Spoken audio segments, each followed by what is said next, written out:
Viewers, Callum. Countrymen, friends, Callum. All right.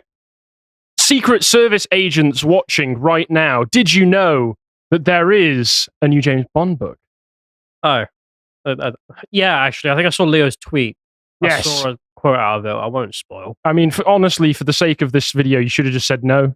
Oh. So you ruined it a little bit, so thanks for that, Callum. This is why it was friends and then Callum.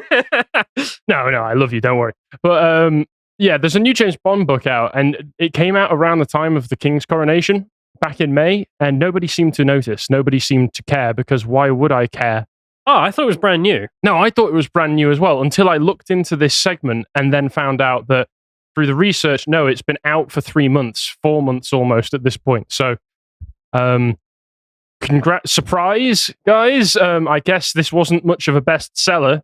This didn't make the rounds among anybody until all of a sudden people started to share some out of context excerpts of the writing on it, and all of a sudden everybody noticed, hold up, this doesn't seem like the James Bond that I'm most familiar with. Now, who is it, historically, who have been James Bond's greatest foes? Is it A, Russians, B, honestly, just more Russians, C, men with strange gimmicks who are the main henchmen of Russians, or British nationalists?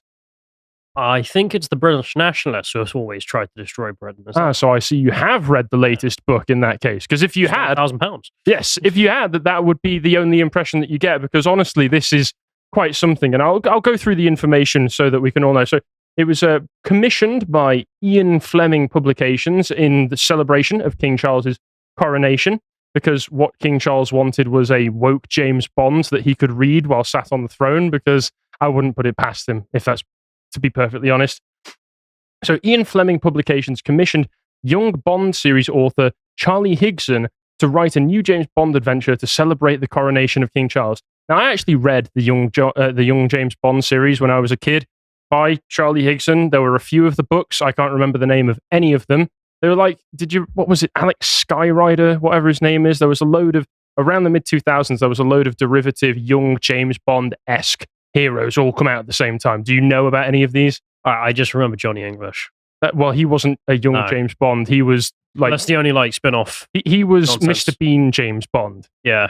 And it was pretty funny. It was, wow. It was okay. First one was all right. The second one was... I didn't see the second one. It's only funny once. Oh, okay. Like many comedies then. Yeah. Yeah, I read some of the young Bond books as a kid, and even as a kid, I got the feeling that this is kind of not great. There was a lot of weird side plots and tangents going on with James Bond fighting clones of himself, and then he comes back to Eton to find that a clone of himself had actually taken over the school. Lots of really kind of strange plot points. But, you know, it's James Bond. James Bond. James Bond always does wacky adventures that end up going sillier than you expect them to, until you hit Daniel Craig and some of the more serious ones back in the 80s. But this is very silly indeed. So in the new story, on His Majesty's Secret Service, because get it? Because there was an old one called On Her Majesty's Secret Service, so now it's His Majesty's Secret Service. Brings Bond into the present day. That's never a good sign. That's never a good sign with any of these books, any of these reboots of series. We're going to do a present day take on a classic character. Oh, no. So that used to be something I look forward to hearing, because I actually really enjoyed that mini period of especially first-person shooters that were obsessed with modern-day settings, because I really liked checking out the modern-day technology and how it interacts with the world and blah, blah, blah. But when I hear that about James Bond, I'm not imagining it's going to be James Bond using modern spy technology or something. It's going to be something else, isn't it? Yeah, it is something else. So it is May 4th, 2 days before the coronation of King Charles III. Bond is set in the last minute to thwart an attempt to disrupt the coronation by the wealthy, eccentric, and self-styled Ethelstan of Wessex. Okay. Is he trying to take the throne for himself? Kind of, I think. Who is on a deadly mission of his own to teach the United Kingdom a lesson. What's the lesson? Is it needed? I don't know. That's honestly my response to this point to these kind of claims. Bond must dismantle his shady plans and defeat his privately hired team of mercenaries. So so far, apart from the... It's Yevgeny Prigozhin has turned up. Is that who this is meant to be? It sounds like it, yeah, a little bit. James Bond's orchestrating some shady plane crashes in the background, clearly. On His Majesty's Secret Service will be published May 4th, so it has been out for a little over 4 months at this point, ahead of the coronation on May 6th, and 60 years after the publication of Ian Fleming's 10th novel, On Her Majesty's Secret Service in 1963. All royalties of the book going to the National Literacy Trust and charities, and etc., etc., all for good causes. But did you notice something? So it was commissioned in February of this year and released in early May of this year, which means less than 3 months overall to write an entire full-size James Bond novel. That's pretty tight. That is pretty tight. I have a bad feeling that even if there wasn't a lot of political nonsense tied up in this book, that it wouldn't have turned out great either way. Hickson himself said that when Ian Fleming Publications came to me with the idea of writing an adult Bond story a little more than a month ago, I was thrilled until I realized I had 3 months to do it. Getting it written and turned around in such a short space of time was going to be tense and heart-pounding, just as any James Bond mission is. Although, of course, no one would actually be shooting at me. With this level of wit and wisdom in the interviews, we can expect an absolute barn burner of a book. Am I right? Crappy radio interview, isn't it? It really is. No one's actually shooting at me. Anyway, next up, Barbie World. Everything that you want from a Bond story is in there. Sex, violence, cars, a colourful villain with nasty henchmen, anti-English nationalism. Wait, no, he doesn't say that. But of course, Bond himself, so well known and yet so unknowable. Yeah, there's that rubbish radio interview kind of attitude in there as well. I've got to throw in a few weird little cheeky winks and nods at the audience so that they know that I'm cool author. Remember when I wrote those young Bond books almost 20 years ago? No? Well, I did. It's like a fake persona you put on to impress someone at a bus stop. It's just weird. Yeah, it's just a bit cringe. But if you'd like to know more about Ethelstan himself, well, then you can go to our premium Epochs videos where Bo and Carl actually spoke about Ethelstan. And I'm sure it's a very, very interesting conversation. Premium content, £5 a month. You know the deal. Don't be stingy. Moving on. Here's a nice synopsis of the book that Kunle Drukpa... I always get... I'm sorry. Sorry, is there a way to actually say this name? Because I've never... Kunle Drukpa, I think it is, but there's a lot of... Okay,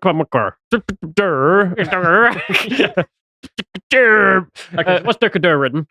So, this isn't what he's written, it's the synopsis of the book, so we can get a little bit of extra detail so that we can know how perfect this story is going to be. New James Bond story, blah, blah. Begins with M... Spoilers, I suppose.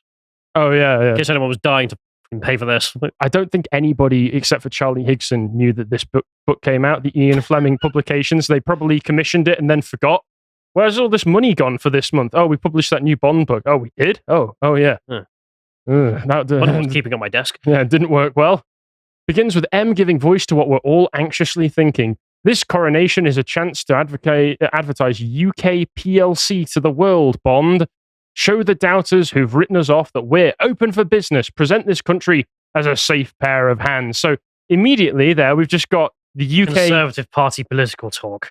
And also literally the UK as a economic zone. Yeah, them. That's how they speak about it. Right. So Bond's first mission on His Majesty's Secret Service, and I'm going to open the tweet on my screen that I have down here because there is a camera blocking my vision. So apologies if I'm looking down here. His first mission is to wipe out oh god, there's cringe humor in this synopsis as well. No, it's to bring down a supervillain plotting to do something worse to the king on 6 May than put itching power in his... Who wrote this? As well as sponsoring a series of outrages across London that will make the US... Sorry, this is the book. This isn't, again, the cringe advertisement in the radio. I think this might be a cringe advertisement from an article, but it's still a synopsis of the work and what Kunle put out there. So, sponsoring a series of outrages across London that will, and I quote, this is an actual quote that they've got here, make the US Capitol riot look like Aunt Fanny's Tea Party. So they're going to have an insurrection of the coronation. The villain in question is the self-styled Ethelstan of Wessex, who claims direct descent from Alfred the Great-based and thinks he has more of a right to the English throne than King Charles the Woke. You were right, he is after the throne. That shill for all the foreign elites who have kept the true Englishman downtrodden since the Norman conquest. So James Bond is the bad guy in this story, is what I'm getting so far. So hang on, the world is run by a bunch of globalists who see the country as a mere economic zone. The woke king is about to be coronated, so this descendant of the true king, the true English king who was here before the Normans. We're meant to root for the secret intelligence service and the foreign invader to suppress the rightful claimant to the... okay. Yep. 007 thus goes undercover at a remote Hungarian castle. Of course, we've got to get Hungary in there somewhere. You know where it's going. It's where the based king is hiding with Viktor Orban. Yeah, he's been hiding him this whole time. It literally is where the cabal of failed right-wing politicians, defected aristocrats, and populist rabble-rousers from EDL-style organizations. Oh my god, they've got anti-rape gang activists. These are the bad guys.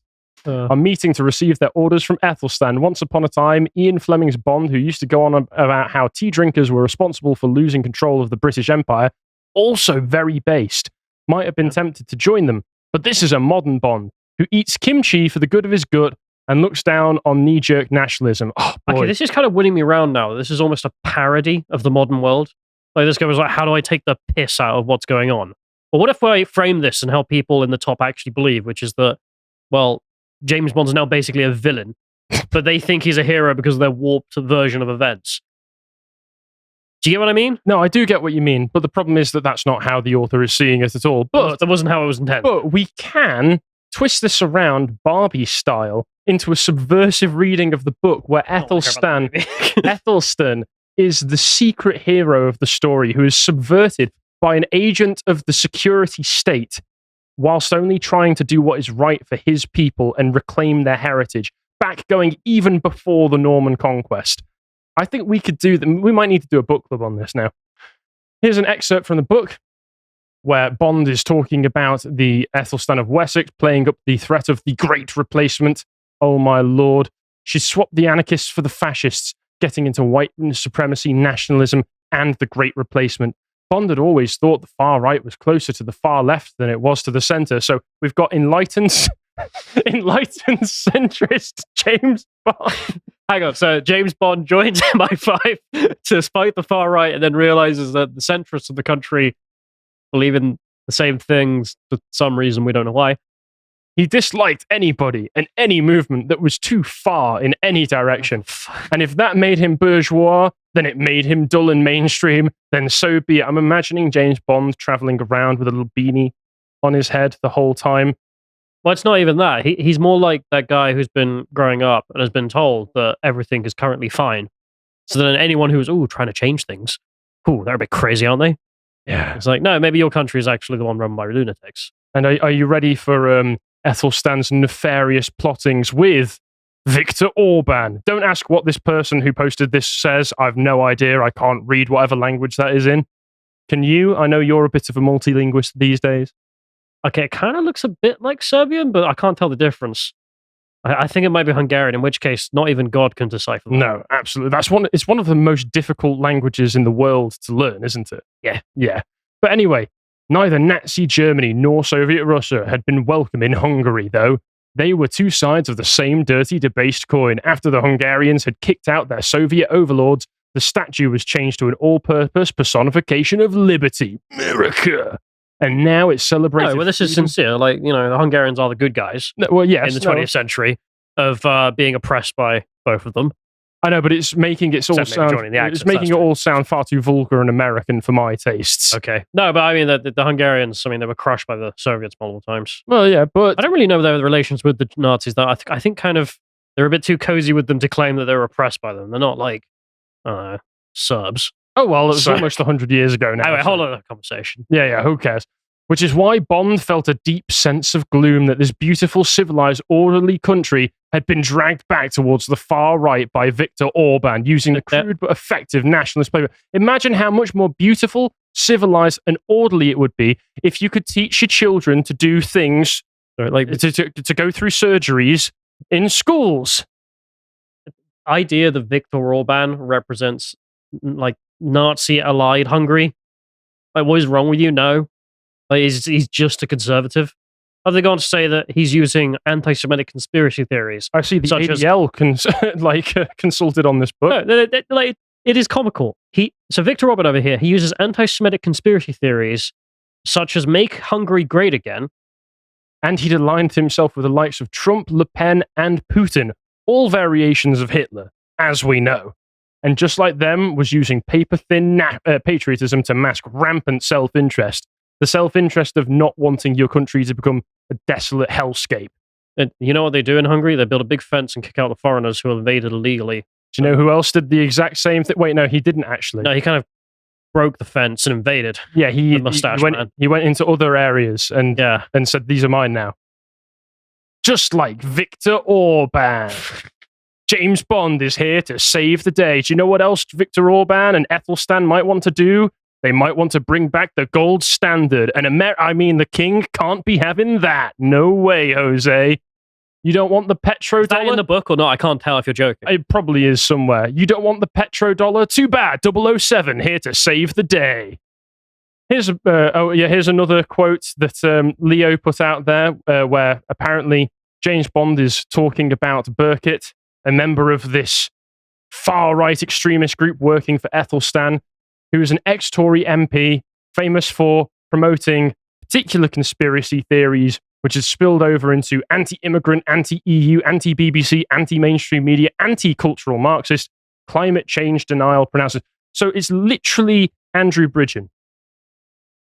They are literally turning Andrew Bridgen into a villain in a Bond novel. But accidentally, he's the good guy. But accidentally, he's our guy. He set up the New Freedom Party. Well, we do kind of need it. Once again, I can't tell if this book is a joke or not. I don't think it is. These people just don't understand that they look like the bad guys in these situations where they write all of this stuff out. He finishes a page, looks over it and goes, am I the baddie? No, it's the nationalists who are wrong. They're the ones who really hate Britain.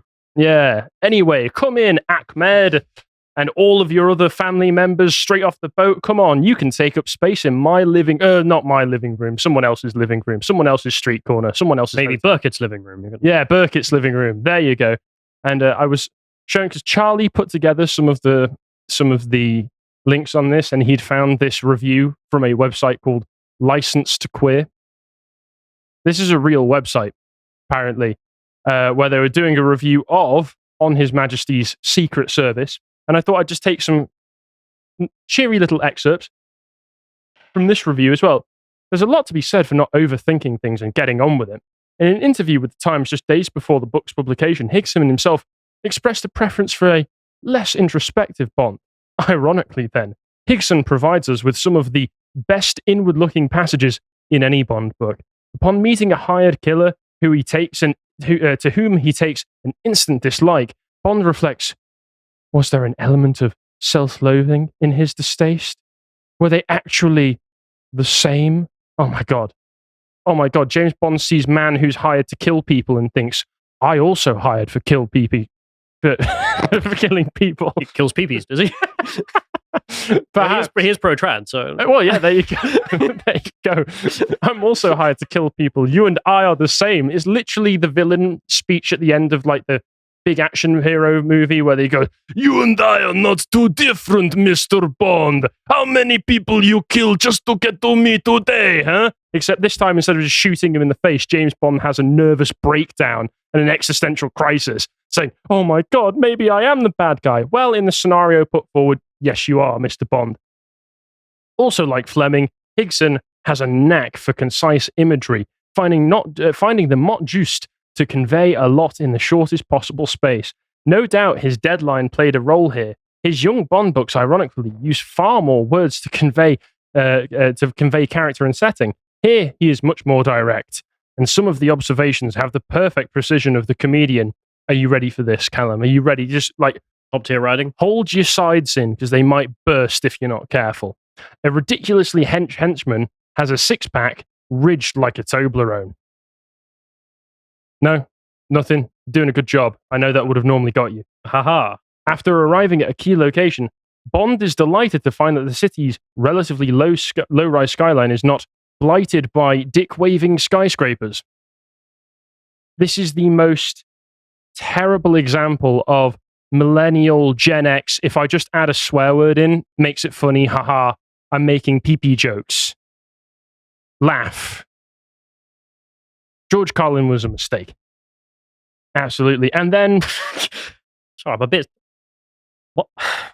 According to 3 months and he's an idiot. All right. According to this reviewer, that's an example of the most intelligent wit that you could ever experience. But then I just want to finish on this, which is that, people started spreading screenshots of this, and there was a guy who went under the profile name of Ed West, who had a big thread, just didn't even say anything about the book, and just said, here's a screenshot of an excerpt from the book. Here's another screenshot of an excerpt from the book. A big thread, which I originally had screenshots of, links to, but he's deleted it since because he felt bad. Because literally just... Ryan's that bad? Yeah, just sharing screenshots of the book was actually damaging this guy's reputation. And somebody says, okay, the new Bond novel took a swerve. The original poster, Ed West. I've deleted that Bond thread now because I felt bad for him. I don't have the killer instinct. Higson's obviously a nice chap and has done far more for the national gaiety than I have. And then Charlie Higson himself comes out of nowhere and says, well, that's decent of you, Ed. Thank you for deleting my own work. It was terrible. Yeah, I was just about to start posting excerpts from How to Pull Birds, The Science of Seduction, but I won't bother now. I do feel that the damage has been done with your original post. You knew what you were doing. So literally, you posting excerpts of my own writing has damaged my reputation. I really hope no one published it in hundreds of thousands of copies. I know. Well, don't worry, they've gone unsold anyway. No one's actually read it except for the excerpts that we've seen on Twitter, because otherwise... That we just read. Otherwise this man's reputation would be absolutely down the toilet instead of just mildly damaged.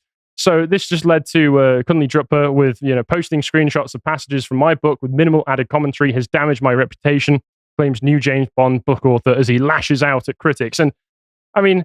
there's not really much else that you can say about this, which is a new James Bond book came out, nobody cared, and then all of a sudden people started reading it, and then it was terrible. 2023, folks. If you appreciated that episode from the podcast The Lotus Eaters, you can go to lotuseaters.com to get access to all the premium content that's on the site, such as the Symposium series, this one on Schopenhauer and suffering. If you'd like to find out what else is being put out, you can follow on Getter at lotuseaters_com on Getter. Thank you and goodbye.